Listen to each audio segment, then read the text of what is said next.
This recording is to help you understand what residuals are.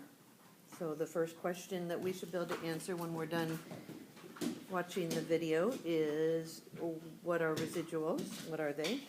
And also, what do they tell us about the data? Why do we even care about residuals?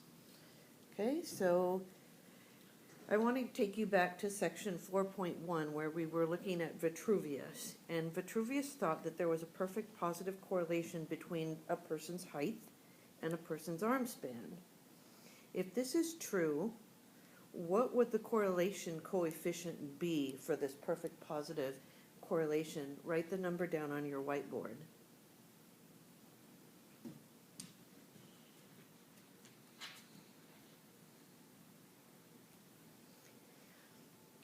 So if this was true, that your arm span and your height have a perfect positive correlation, what would a person's arm span be if their height was 70 inches? Write that on your whiteboard.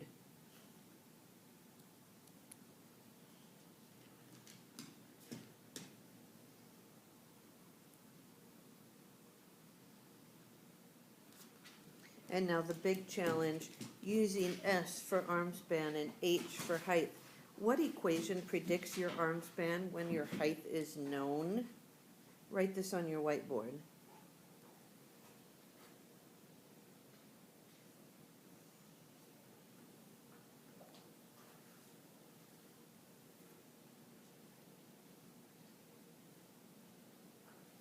Okay, so since our equation is S equals H, or S equals 1H, I just wanted to remind you of what each of these things in this equation mean.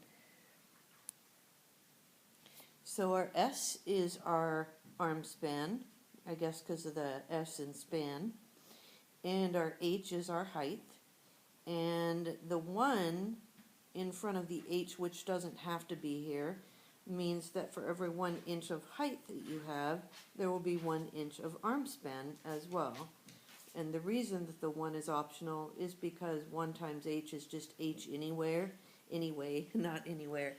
So you could just write it S equals H instead of S equals 1H. Okay, again, it just means for every 1 inch of height, you're going to have 1 inch of arm span. Okay, so you were given in 4.1 this data table, and you didn't really have a whole lot of time to work on this part of it, and I don't think I did a very good job of clarifying it. So my goal is to make sure you know what residuals are and why you should even care what they're useful for. So it told you on the lab sheet for 4.1 that if you're going to find residuals, all you have to do is you have to take the number that the model predicts. No, the model that you have is S equals H. And you have to look at the difference between that and the actual data. So I want you to look at this for a second. So if height is 56, the model predicts arm span will be 56. But this person's actual arm span was 54. So the difference between the height and the difference between the arm span that you would have by the model, which would be 56, and the arm span they actually had, the difference is -2. His arm span was too short. Okay, if your height is 57, then your arm span should be 57. And in this case, this person's arm span was 57, so the residual is 1. There is no difference between the two. If your height is 57, your arm span should be 57, but this person was 54, so their residual was -3. Their arm span was 3 short. If your height is 58, your arm span should be 58, but this person had longer arms, 61 inches, so they were 3 over. Their residual was 3. I'm going to do one more, just make sure you understand how I'm getting these numbers down here. What math am I doing?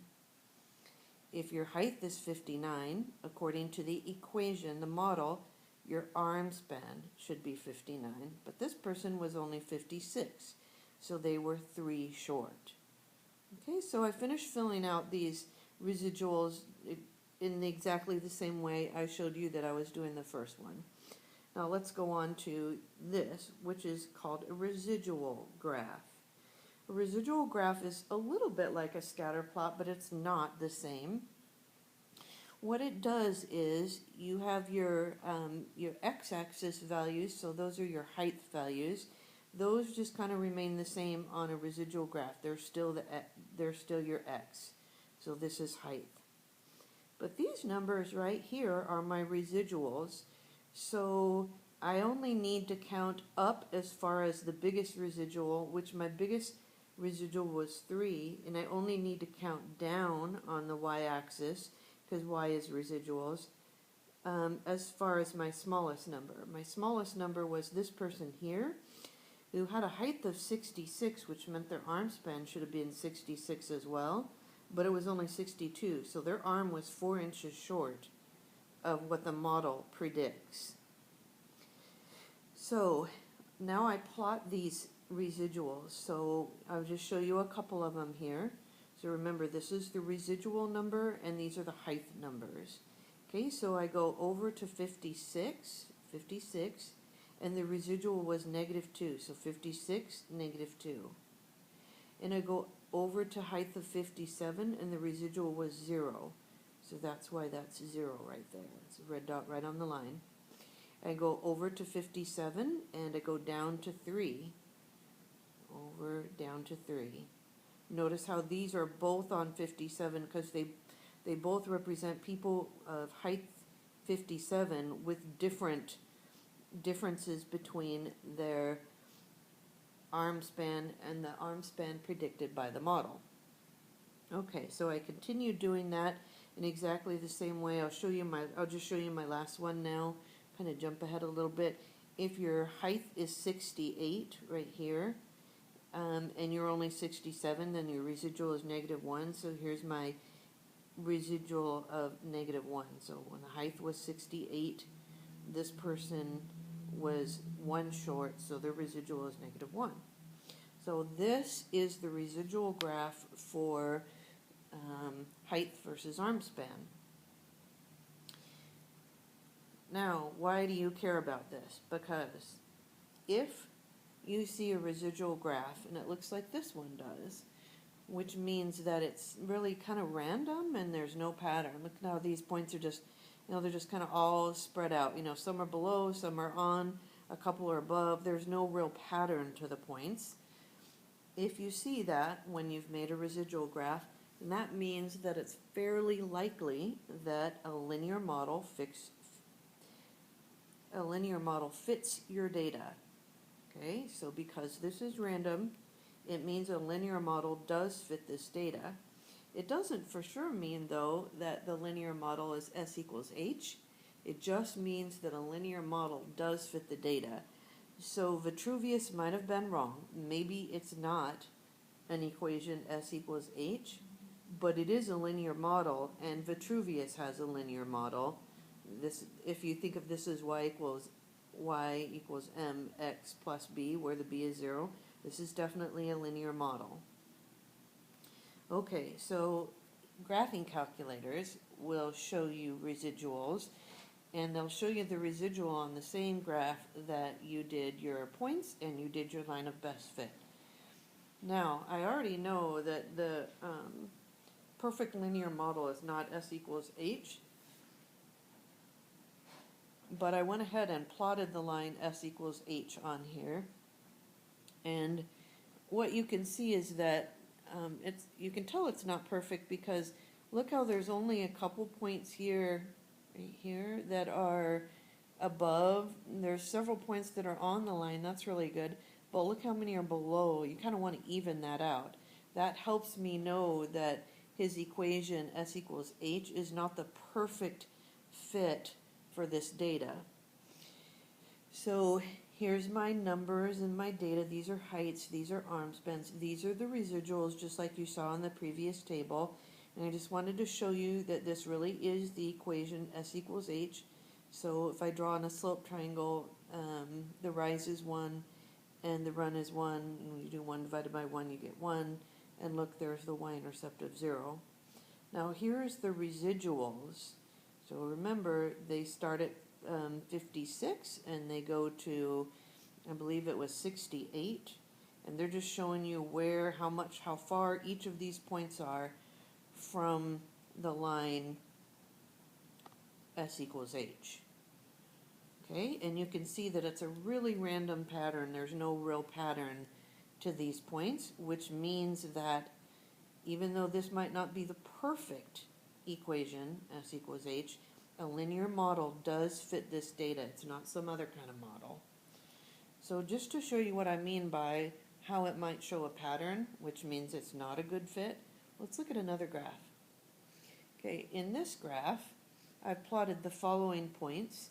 So I have 1 through 5 on my X, and I have 0.8, 2.7, 3.9, 4.6, and 5 on my Y.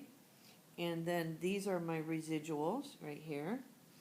Now look at this line. The first thing I noticed about the line is that it seems like it's a pretty good line. There's 2 points here that are on the line. This point right here isn't on the line, but it's so close. And then you've got 2 points below, and 2, maybe 3 above if you don't think of that one as on the line. So if you drew this line, I'd tell you it was a great line of best fit. So it's a pretty good line. But look what happens when I plot my residuals. So when I plot my residuals, look at the pattern. Look at this pattern. Okay, this is not random like this. These are all just kind of scattered around above and below and on. This is definitely a pattern. So I've got a U-shaped or V-shaped pattern here. This means that a linear model, even though it looks like it is when you put in your line of best fit, a linear model is not a good fit for this data. So let's look at something that might fit this data a little better. You'll be amazed. I was amazed just because it looks, when you just look at these and this, the line of best fit and your points, like this is such a good line. Okay, watch. Dun, dun, dun, dun. All right, so what I've done here is I've drawn a parabola, which is a quadratic. And this, look how perfectly this parabola fits. Look how close these points are. Before I thought the points fit up pretty close to be aligned, but look, no, they're really close on a parabola. Okay, and then when I look at my residuals, when I look at these plotted, remember the X stays the same, but the Y is just how far they are from the best fit line. Look how close they are. And they're very random. So you got a below, you got above, you got a on, you got a below, you got above. There's no real pattern to these like there is over here. What this means is that a linear model is not a good fit, because when I put in a linear equation here, my residual showed a pattern, but a quadratic model, a parabola, is a very good fit for this data. Okay, so now I want you to think of the 2 questions and try to answer them as much as you can on your own. I asked you, what are residuals, and what do residuals tell you about your data? So let's take a look at that. Well, so residuals, what are they? Well, they are the difference between what the equation of best fit predicts and the actual data. That's what they are. Okay, and what do they tell us about the data? They tell us whether a linear model fits the data, and remember, it fits only if there's no pattern. You are going to copy the answers to these 2 things down in your unit activity folder so that you have the questions and you have the answers on a page that's labeled residuals. And I hope you understand residuals just a little bit better.